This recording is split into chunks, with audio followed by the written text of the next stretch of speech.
So I wanted to just show you quickly, guys, our yolks change depending on what grass is in the paddock, what time of year it is. The reason being 9 times out of 10 or 99% of the time, when you buy eggs from a cafe or the supermarket, they've put a synthetic yolk dye in the feed for the chickens. And what that does is it makes the yolk go that hypercolor orange. We decided against that synthetic dye, and we've gone a natural yolk agent, which is just crushed up marigold flowers, which is completely natural, and it's a very light dye, so it doesn't actually change the yolk that much. What changes the yolk is what grass they're eating. So winter, it's more of a dull yellow color. Spring is a hypercolor orange, or a brighter orange anyway. Summer tends to be a bright yellow. So yeah, just expect that variance. That's a normal thing. So that egg is like it's a pretty bright yellow, but it's definitely got a touch of orange to it. I'll crack another one, see if we can see any variance, because these are, oh, it's a double yolker, there you go. So that's a duller yellow color. You can see it's just a bit of a faded yellow color. That one is more orange. Another yellow one.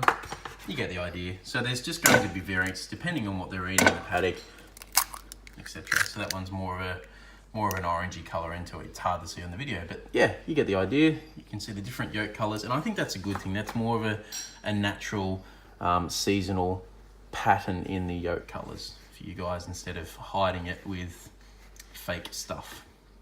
One thing I wanted to chat about just quickly with you guys as well is sometimes we don't have certain cuts that you might want on the day of the club, and that it really sucks. Like, I would love to have everything available for everyone. It's just hard when we're still a farm trying to find our feet, and there's decisions that I've made as a manager that I need to improve on to ensure I have a more consistent product for you guys. So it's on me as well, but your part in this is to understand that we're not a supermarket where you can just get whatever you want. You're working one-on-one with a farmer and animals out in paddocks, and things happen.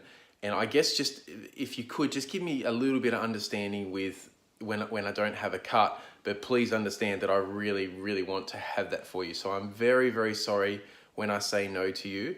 I guess maybe a good suggestion is get creative. So if we're out of Osso, which, funny I use that as an example, maybe look at buying a topside roast or some diced chuck and some marrow bones off it. Combine those together and you've got very similar elements to an Osso. So just be creative with your meal choices as much as you can to work with me, your farmer.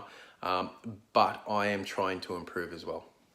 Go through what we have available for Tuesday, Wednesday clubs. So chicken, we have only frozen birds, hence what I was talking about with choice cuts. We had some issues with some aerial predators while the guardian dogs were asleep through the day, which is a real pain, and then some other health issues as well, but we will recover from that and have many, many birds available. That includes cut-ups for Tuesday clubs. Because we are short of whole chooks, we will be short of cut-ups for the Tuesday clubs. I am very sorry. This is a short-term problem, guys, I promise you.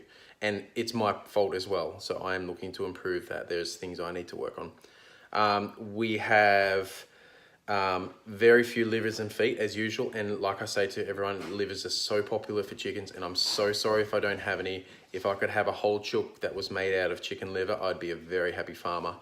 It's awesome to see that everyone's encouraged to eat nose to tail. It's great to see. Normally we're short on breasts, but we're short on livers. How cool is that, guys? It's amazing.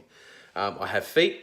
I have pretty much all cuts of beef except some of the popular cuts we might get a bit short on.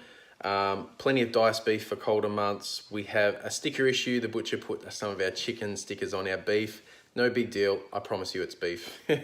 And we have big marrow bones for sale, like those gigantic cartoon ones cut lengthways, and you can whack them in your oven and roast them and have just straight marrow, roasted marrow, which is incredibly good for you. We have sweet potatoes, limes, honey, pickles, and kimchi from Little Feet Gourmet. So that will be, it's a great addition to have some kimchi, and then eventually some sauerkraut as well. We have heaps of spare veg boxes too. So if you want to grab a spare veg box while you're at the club, just let me know, and I'm pretty sure I should have spares for you. Eggs are as usual, trays and dozens. Thanks guys, bye.